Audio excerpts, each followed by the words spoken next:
की जय, भारत माता की जय, भारत माता की जय।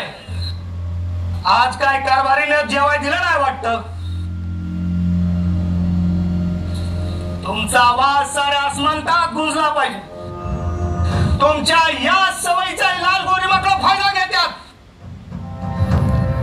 व्यापारी बनून आले आणि आपल्यावर राज्य करायला लागले, पण यांचे नियम आम्हाला मान्य नाही। हा देश आमचा आहे, तेव्हा इथले कायदे कानून हे आमचेच असतील।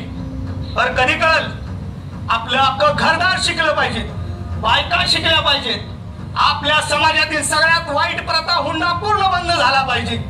आपल्या समाजातील बाया बापड्या शिकाव्यात म्हणून महात्मा ज्योतिराव फुले, सावित्रीबाईंनी किती तरी अतिशहाणा होत नाही।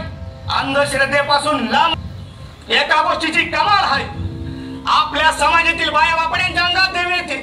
पण तुम्ही कधी ऐकलंय का ब्राह्मणांच्या मारवाड्यांच्या बायांच्या अंगात देवी आलेली?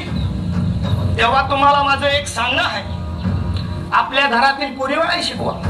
आपल्या अडाणीपणाचा फायदा ही शिकलेली माणसं आणि ही गोरी माकडं घेतात। अरे निजाम मीर उस्मान, तू स्वतःला राजा समजून गरिबांना त्रास देऊ नकोस। हिम्मत असेल तर या नानाशी 2 हात कर, नाही तुला पाणी पाजलं तर नाव नाना पाटील सांगायचं नाही। काशिम रिजवी, तू आणि तुझे राजाकार हिंदुस्तान जनतेने भू असे भुंकार घातली तर त्या स्फोटासारखं उडून जातील। याद राख, एक दिवस साताऱ्याचा हा नाना तुझ्या छाताडावर भीमासारखा उभा राहून तुझ्या नरडीचा घोट घेतल्याशिवाय सोडणार नाही। वंदे मातरम, वंदे मातरम, वंदे मातरम।